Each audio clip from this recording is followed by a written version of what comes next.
nag-expect nga mga day may kalasangan. So mao ni siya gikan sa church. Nag-trail me. Tapos here.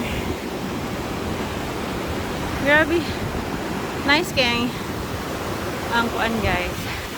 And there are locals diri nga galag.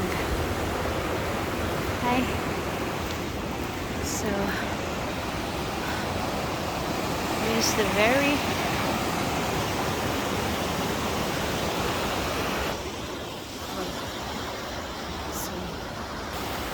siya gibutang nga danger daw. So hindi siya pwede manabit ta diri kay kuan baw na ka mga tutos buktot. Oh, nawa na sila. Then siya falls. Naway falls itong taas ka ayo. Diba? So, nabagid siya dito. Taas-taas gid siya.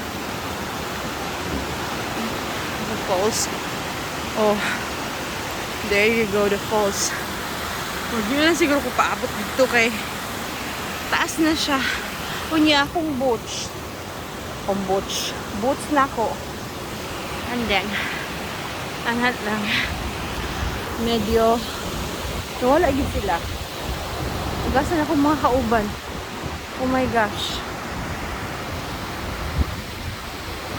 So, tugnaw gid kayo ang palibot ba? No?